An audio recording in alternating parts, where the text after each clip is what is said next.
Assalamualaikum warahmatullahi wabarakatuh. Shalom, salam sejahtera bagi kita semua.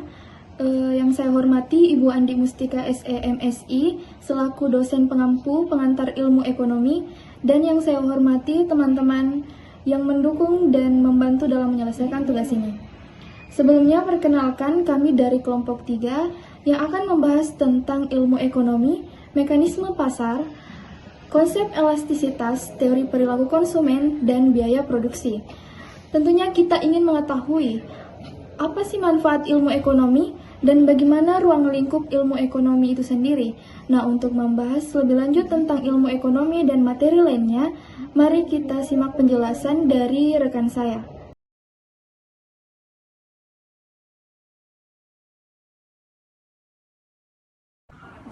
Saya Nurul Asriani akan menjelaskan tentang ilmu ekonomi dan cabang-cabang ilmu ekonomi.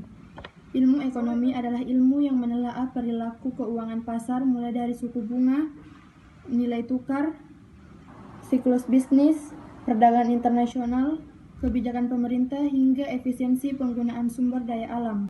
Cabang ilmu ekonomi terbagi menjadi dua. Yang pertama, ekonomi mikro. Cabang ilmu ekonomi ini mempelajari tentang perilaku konsumen dan perusahaan, serta penentuan harga-harga pasar dan kuantitas faktor input, barang dan jasa yang akan diperjualbelikan.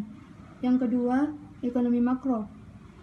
Ekonomi makro mempelajari tentang perubahan ekonomi yang mempengaruhi banyak masyarakat, perusahaan, dan pasar. Materi berikutnya akan dilanjutkan oleh rekan saya. Baiklah, perkenalkan saya Nilam Ambarwati yang akan menjelaskan tentang materi manfaat dari ilmu ekonomi. Adapun manfaatnya yang pertama yaitu memberikan masukan untuk pengambilan keputusan terhadap setiap tindakan ekonomi.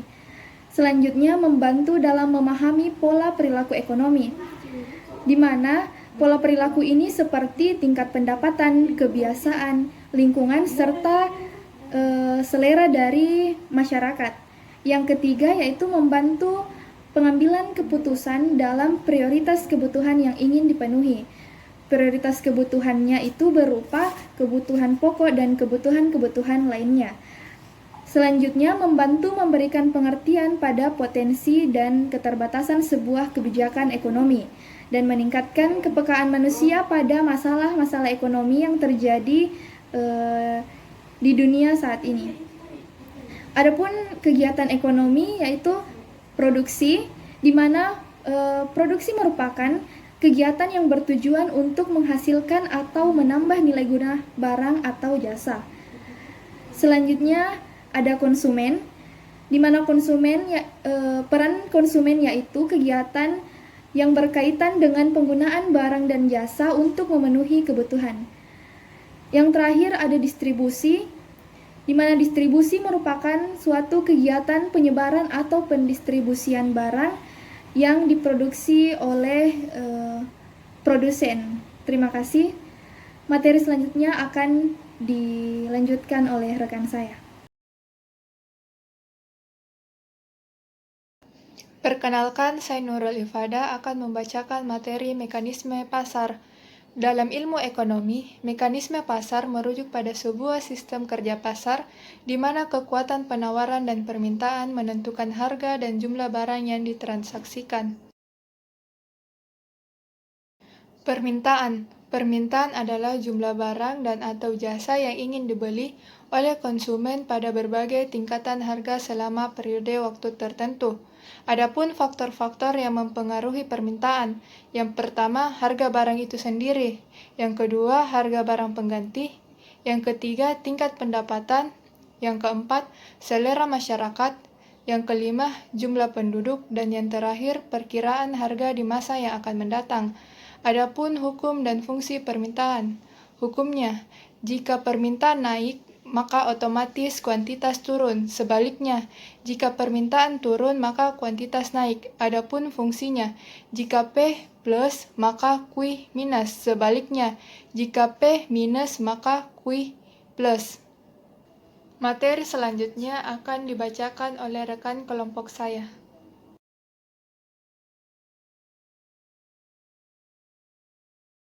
Nama saya Sri Dewi Maharani akan menjelaskan tentang materi penawaran.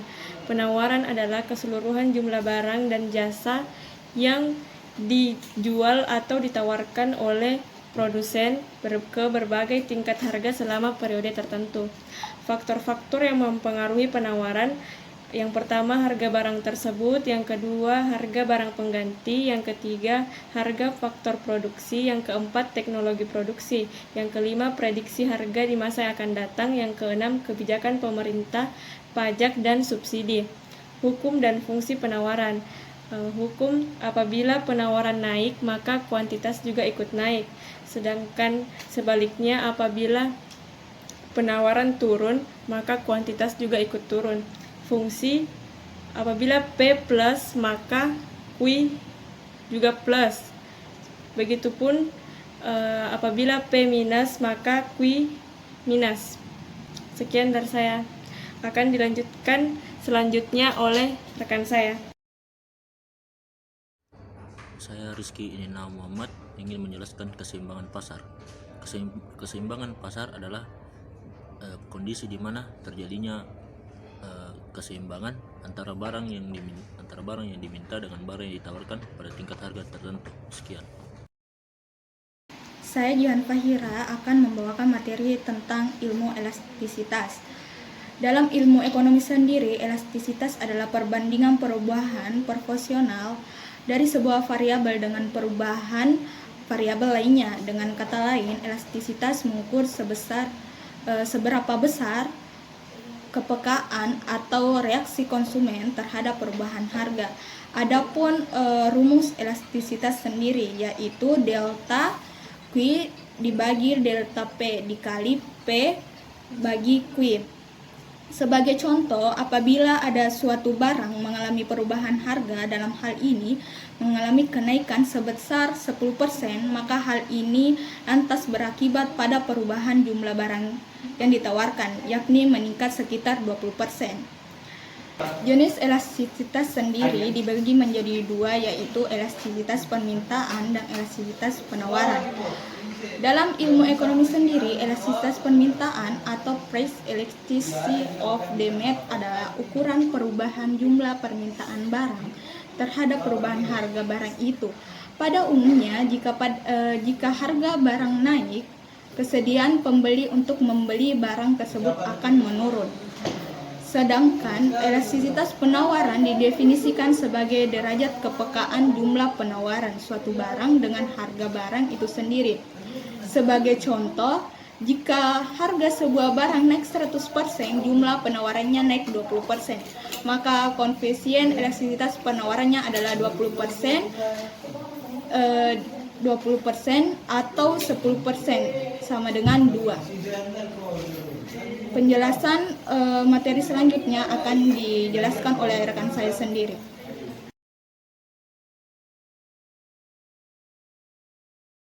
Saya Nur Hadi Jaya Putra. Adapun macam-macam elastisitas permintaan, yaitu pertama, permintaan elastis. Apabila diperoleh sifat permintaan dikatakan elastis, hal ini berarti konsumen peka terhadap perubahan harga barang atau perubahan harga sebesar 1% menyebabkan terjadinya perubahan jumlah yang diminta lebih dari 1%. 2. Permintaan inelastis. Pada jenis elastis ini konsumen kurang peka terhadap perubahan harga. Artinya meskipun harga naik atau turun, masyarakat akan tetap membelinya. Yang ketiga, permintaan elastis uniter. Elastis permintaan ini mengandung arti bahwa perubahan harga sebesar 1% menyebabkan terjadinya perubahan jumlah barang yang diminta sebesar 1%. 4. Permintaan elastis sempurna. Suatu barang atau jasa disebut memiliki elastisitas sempurna jika memiliki koefisien elastisitas tak terhingga. 5. Permintaan inelastis sempurna. Untuk barang yang penting sekali, kebutuhan yang sangat pokok, berapapun perubahan harga tidak akan mengaruhi jumlah barang yang diminta. Dan ada juga macam-macam elastisitas dari penawaran. Yang pertama itu penawaran elastis.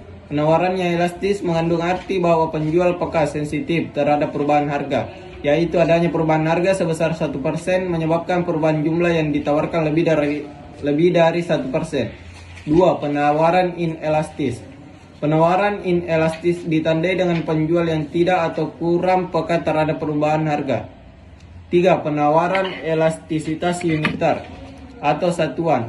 Jenis elastis ini ditandai dengan persentase perubahan harga sama dengan persentase perubahan jumlah barang yang ditawarkan. 4. Penawaran elastis sempurna. Pada harga tertentu jumlah barang yang ditentukan tidak terbatas atau perubahan harga 0% menyebabkan terjadinya perubahan jumlah barang yang ditawarkan lebih 0%. 5. Penawaran inelastis sempurna.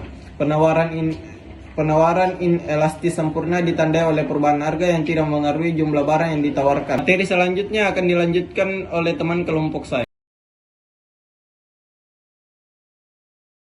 Saya Wandi Saputra Justin akan menjelaskan tentang teori perilaku konsumen dalam pendekatan kardinal.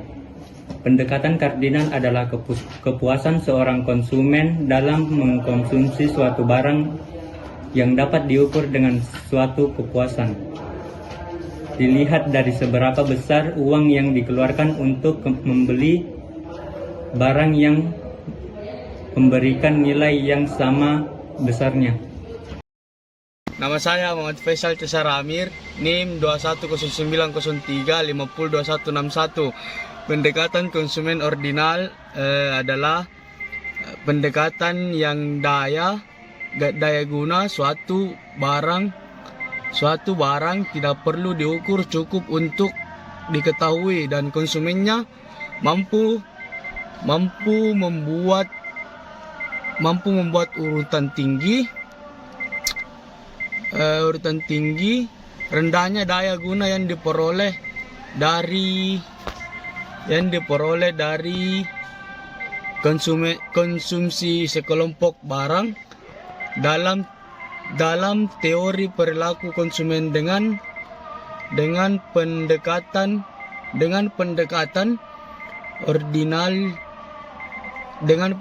ordinal, asumsi dasar seorang konsumen. Materi selanjutnya akan dibacakan oleh rekan kelompok saya.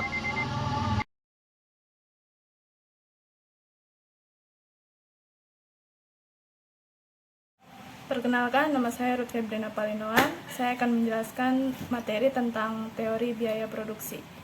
Biaya produksi adalah semua pengeluaran yang dilakukan oleh perusahaan untuk memperoleh faktor-faktor produksi dan bahan-bahan mentah yang akan digunakan untuk menciptakan barang-barang yang diproduksi perusahaan tersebut.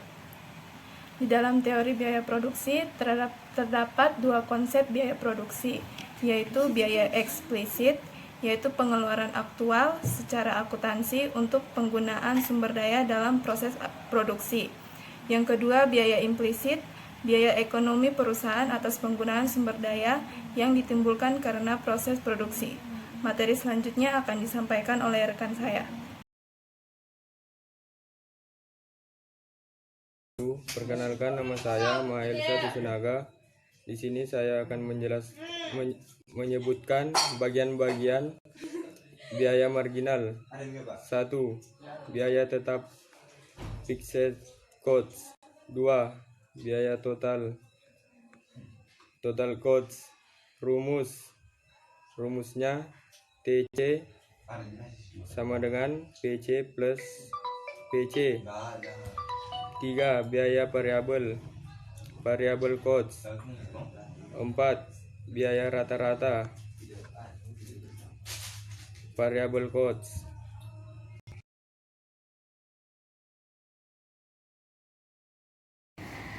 Nah, itulah tadi penjelasan tentang ilmu ekonomi, mekanisme pasar, konsep elastisitas, teori perilaku konsumen, dan biaya produksi. Setiap perilaku yang kita lakukan dalam masyarakat tentunya tidak terlepas dari kegiatan-kegiatan ekonomi, di mana dengan mempelajari ekonomi mempermudah kita mencari peluang untuk melanjutkan hidup sebagai perilaku dalam kegiatan ekonomi, yang dimana perkembangan zaman yang semakin hari semakin maju. Saya rasa cukup sekian penyampaian dan penjelasan dari kelompok kami. Kurang lebihnya mohon dimaafkan. Wabillahi taufiq wal hidayah. Wassalamualaikum warahmatullahi wabarakatuh.